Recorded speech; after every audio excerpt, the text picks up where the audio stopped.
Hi, my name is Nikita, and I lived in my Honda Civic for 3 years. Last year I decided to upgrade to a snazzy new van that I'm slowly converting into a mobile home. I'm heading to San Diego to work on my build with my friend Kyle because I really miss space and amenities, and he's going to help speed up this process. So sunshine, here we come.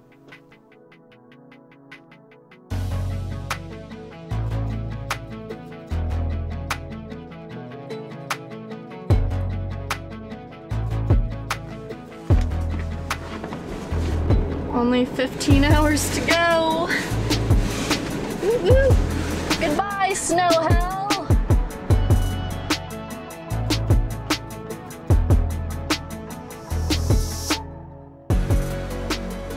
I'm gonna sleep right here somehow. Good morning. I made it. I slept up here all night, which I mean, obviously isn't that hard for me to do, considering I slept in the backseat of a Civic for years. So I'm gonna do a little wash up in this gas station. I look rough.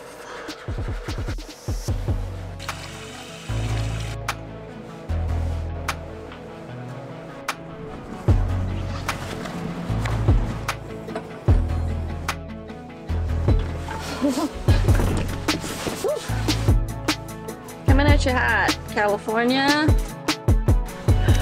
I am out in the snow with no pants on. I've never done that in my life. God, I hope this water's hot. Oh yeah.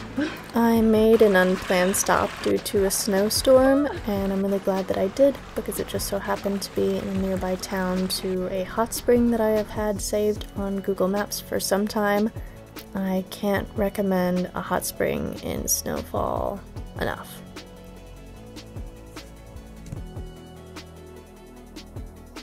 I made it. I'm in Southern California. I'm meeting my friend at this restaurant slash tap room, but I need to do something about this. Kyle and I caught up and also talked about plans for my van and things that I need to order before we can get started. Okay. Kyle led me to a place that we can park for the night, and I spent yet another night in the front seats of my van. Day one, first thing I'm prioritizing since my van is such a big fat mess, is getting a small storage unit so that I can create space not only to be able to live in here, but also to be able to build. It looks so sad in here. I spent the rest of the day with Kyle in a Home Depot parking lot working on running wires through my walls. This took a decent chunk of time because I've already insulated my walls since I've been living in my van. Obviously I wanted some insulation because as a metal box it is terrible at keeping comfortable.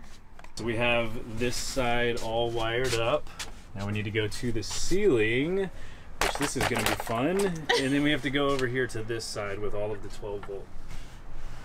Then we spent the next couple weeks working outside of our friend's shop at UDO, unidentified driving objects, which I love. Kyle installed these exterior lights onto both sides of the back of my van. I'll link those and everything else that I can think of in the description. Everything that I'm using for my build, from the roof rack to the lights. I also have been holding on to this jerry can that was a gift for like 2 years, and I've just been dying to place it somewhere, so it's nice to finally have that installed on my van on the back passenger door. Like just about everything with van builds, this was more of a pain in the ass than you would think. We ripped furring strips for the walls from a piece of plywood that I already had. It took all of my might to try and get these furring strips attached to the van. Some of them I just couldn't do, so Kyle used his muscles to add some oomph to my oomph. Wait, that sounds wrong. Today we're working on the air conditioning installation. Those things come with a pamphlet. This came with a fucking book. Oh god.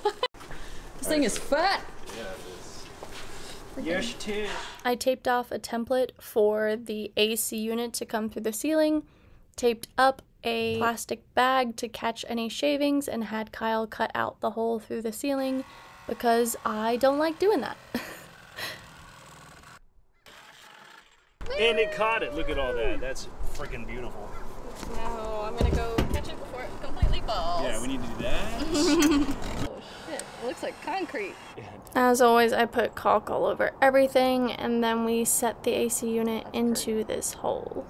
But there was some trouble getting the heavy AC unit to the roof of the van. The Dometic RTX 2000 gets the job done, but it is a little heavy and awkward to get to the roof of the van on our own. Thankfully, we had some help from Dave and another friend at the shop to lift it. Getting this baby bolted down was a whole new, you guessed it, pain in the ass. Now it's on to solar panels. I have two 100-watt solar panels from Renogy, and getting those bolted down. How long have you been here on that one bolt? 30 minutes? Bingo, pain in the ass. How many turns have you done? I think maybe one. Now we're on to the beginnings of what will become the house for the 600 amp hours of smart lithium ion batteries that I have from Renogy. They're going to go on 2 drawers that'll be on top of each other. Right now we're just building the base of the drawers themselves. It will work, donkey. I know, donkey. By the way, at this point in time, the van is a disaster every single day, and I still live in here. I've seen some people make the support for their bed out of these beams and brackets from IKEA. I had a hell of a time trying to get the brackets from IKEA. So Kyle and I went to the nearest IKEA to us, and the first person we talked to was able to solve our problem and get us the brackets we need for my bed support. So, she kind of told you something wrong. Yeah. Got all 6 of them. Let me count them. Did you do? Hell yeah. Now that I have a bed support, I don't have a bed. Conveniently, I got sick and I spent a few days basically bedridden, but my bed looks like this. It's just scrap pieces of plywood with insulation that Kyle and I pulled out of the walls temporarily, just piled up on top. I've slept on worse. So it wasn't great, it wasn't terrible, but it probably looks pretty sad.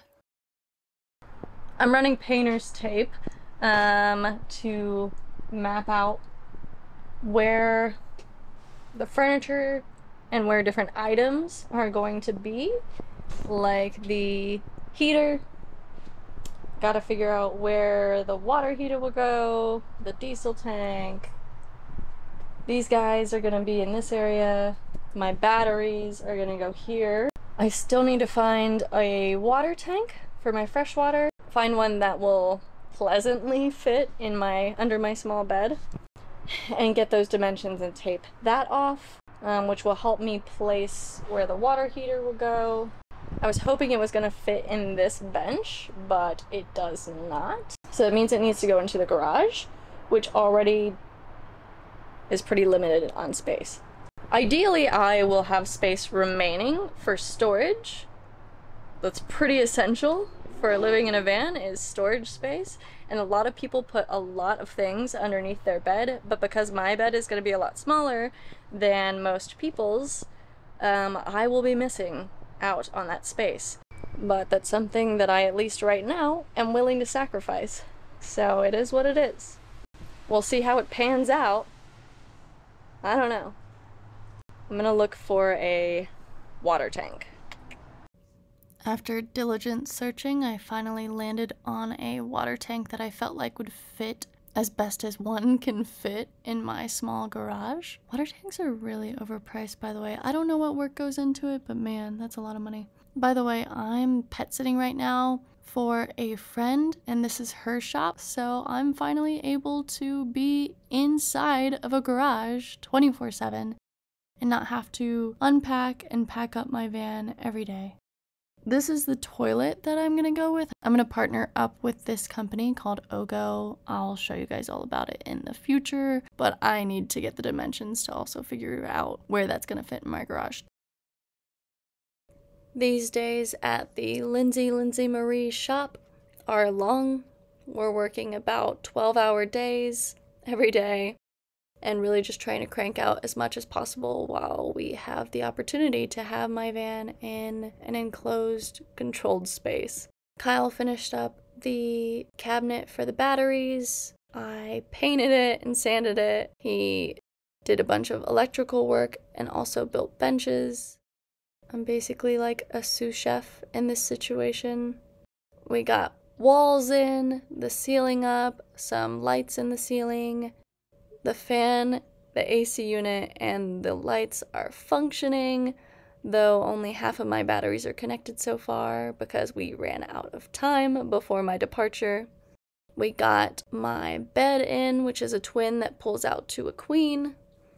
I cut a big ass hole in my floor for my diesel heater, which is going to be housed in my bench. And that's about a nutshell of everything that we got done in about 2 months' time in my van in San Diego. It's 5:30 a.m. I'm pretty sure I sprained my wrist and a cat attacked me earlier. So this is it, guys. Stay tuned for more updates on the van. Further updates will be much more slow-paced. I'll be able to show all of the steps that I take, probably a lot of incorrect ones.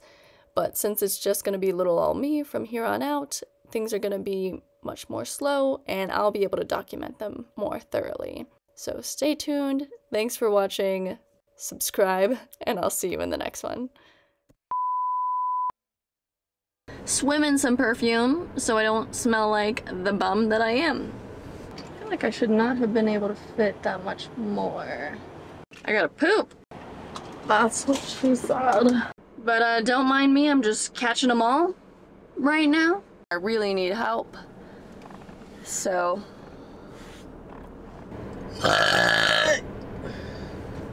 It's a really good one. What is that, a shoe? Ah! I have to pee. Oh, the ocean. Hello, ocean. Have not seen you in a long time. I'm still dying to get rid of this bench. There's like just a circle for a hole. That's what she said. That's how I climb back here.